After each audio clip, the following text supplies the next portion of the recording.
Welcome to episode 14 of AI Solutions, the Pathway to Profit. Today, we're cutting through the noise. The title is Measuring AI ROI, a CFO's Guide to Justifying Investment. Look, I've sat in too many boardrooms where a seven-figure AI proposal gets slid across the table, and the CFO just gets this pained look. They're being hammered by the board that AI is the future, but their job is to deal in the present in hard numbers. The pressure to sign off on these massive expenditures without a clear path to return is immense. It's not about magic or buzzwords. It's about business value. So today, we're ditching the hype. I'm going to walk you through the exact framework I use to build a business case that any financial leader would actually respect, one that justifies the investment with tangible, defensible metrics. Let's get right into the heart of it, the CFO's dilemma. What I consistently see is that we're trying to apply old financial models to a new class of technology. When you buy a new piece of machinery, the return is predictable. You get a certain output, a certain lifespan. It's clean. But AI is far more like an R&D investment. You're funding things like enhanced decision-making or greater competitive agility. These are incredibly valuable, but they don't fit neatly on a spreadsheet in quarter one. This is where the paralysis happens. You might find that if you evaluate AI purely as a cost, you'll never move forward. The real key, the shift I always push for, is to start thinking of it as a strategic value creation engine, not just another line item expense. So let's talk about that standard ROI formula. We all learned it. Net profit divided by cost. It's tidy, but when you apply it to AI, it's like trying to measure a tsunami with a teacup. It just doesn't capture the scale of the impact because it's looking for a single clean number, and AI's value is spread out. What I do is move beyond that restrictive model and build something more robust. I call it the four-pillar framework, and it's what we'll use for the rest of our journey today. Think of it as a balanced scorecard for your investment. The first pillar is direct cost savings. The second is revenue generation.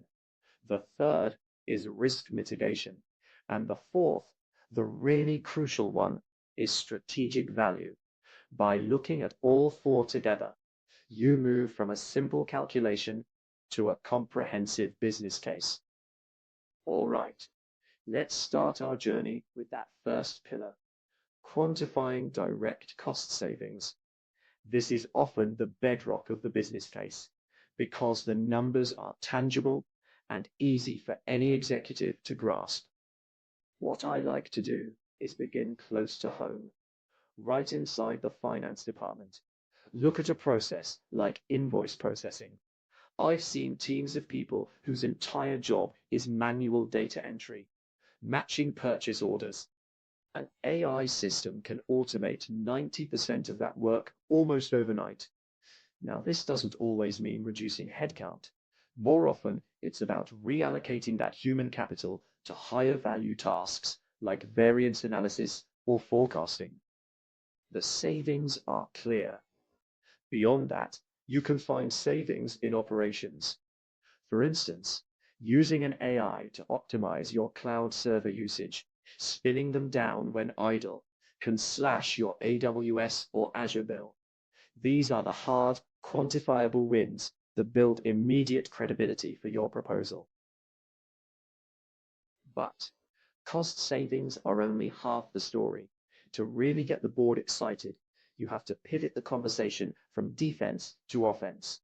This brings us to our second pillar, measuring revenue uplift. What I like to do here is show how AI isn't just a cost center, but a powerful revenue engine. For example, think about dynamic pricing. An AI can analyze market conditions, competitor prices, and customer behavior in real time to optimize your pricing strategy, capturing margin you would have otherwise left on the table. I often see companies use AI to move beyond generic campaigns to create deeply personalized offers that boost conversion rates significantly. Finally, you can supercharge your sales team. What I find most effective is using predictive analytics to score leads, allowing your team to focus their energy only on the high-value opportunities that are most likely to close. This is how you demonstrate that AI directly contributes to top-line growth. Now, let's walk over to our third pillar, valuing risk reduction and compliance. This is a big one, and it's often overlooked because you're calculating the cost of something that didn't happen. What I do to make this concrete is start with something like fraud detection. I'll have a client pull their historical fraud losses over the last 2 years. That's your baseline. An AI that can reduce those losses by, say, 80%, suddenly has a very clear hard number attached to it. You can use the same logic for compliance. What I like to see is an analysis of potential fines in your sector. An AI that automates regulatory monitoring isn't just a tool, it's insurance against a multi-million-dollar penalty.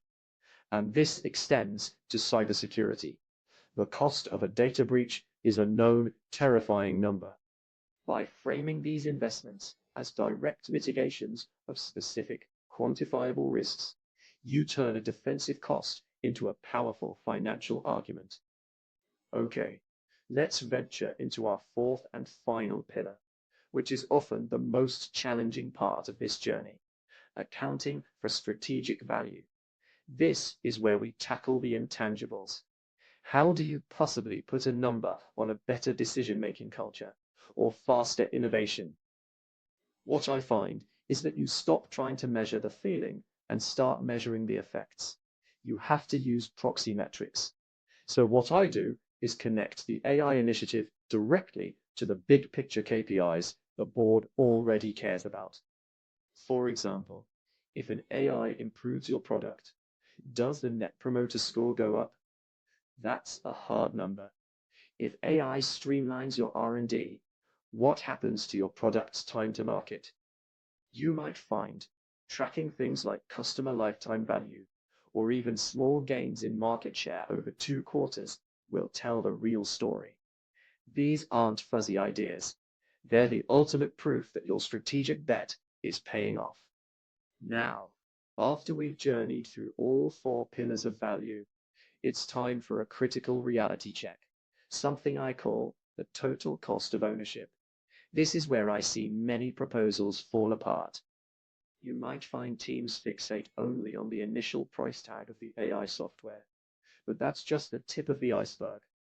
To build a credible case, what I do is map out all the hidden and ongoing costs.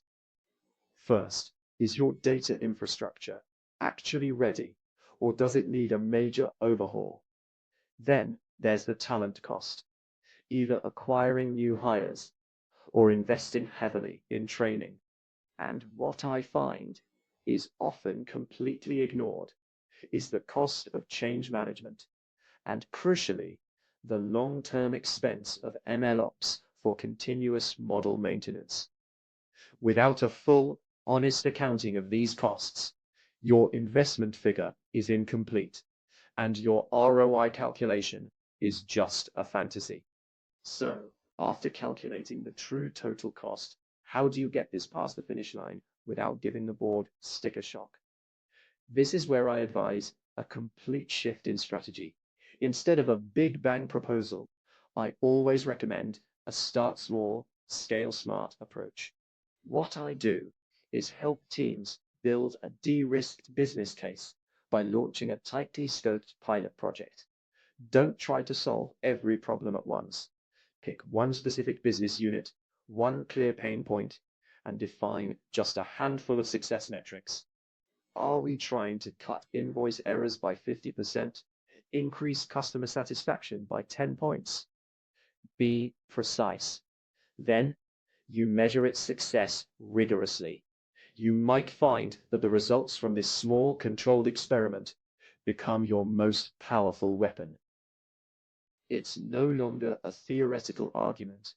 It's a proven, data-backed success story from inside your own walls, making the case for a wider rollout almost undeniable. Now, once you get that pilot approved and running, this journey is far from over. A common pitfall I see is treating that initial ROI calculation like a finish line. They file it away and move on. But this is a living investment. That's why I always stress that measurement has to be an ongoing process. What I like to build with my clients is a value realization dashboard. Think of it as a real-time scorecard. What this does is track the specific project KPIs right against the target business outcomes. So, you're not just seeing model accuracy, you're seeing its direct impact on invoice processing costs or sales conversion rates. This creates accountability, and more importantly, it gives you the power to make agile adjustments, ensuring your AI strategy constantly stays aligned with real, tangible value. So, to make this really concrete, let's walk through a case study. Picture a manufacturing firm. The VP of operations wants a major investment in an AI predictive maintenance system. The CFO immediately sees a massive expense. This is a classic standoff. What I like to see in this situation is for the project champion to reframe the argument using our pillars. For cost savings, they don't talk about algorithms. They calculate the cost of unscheduled downtime per hour and show how AI prevents the most costly failures. That's a hard number. For revenue uplift, they connect that new uptime directly to increased production capacity, translating it into more units shipped per quarter.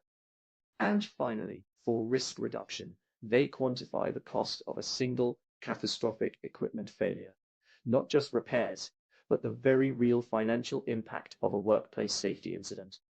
You might find that when the conversation shifts from new tech to higher output and a safer factory, that investment suddenly looks like a necessity. So, as we wrap up our journey today, what I hope you take away is that a true business case rests on that four-pillar framework: direct cost savings, revenue uplift, risk reduction, and strategic value. What I find is that when you pair this with an honest look at the total cost of ownership, your argument becomes rock solid. You see, the goal is to shift the dynamic entirely. It stops being just a numbers game, and you might find it becomes a strategic conversation about building a more intelligent and competitive business. To see this in action, join me next week. We'll dive deep into episode 15. AI in the supply chain, from predictive maintenance to demand forecasting. Don't miss it. If you find this information useful, we would really appreciate it if you would like and subscribe this channel to help others find us. If there are subjects you would like covered, please add in the comments section and we will include it in future episodes. Thanks for watching.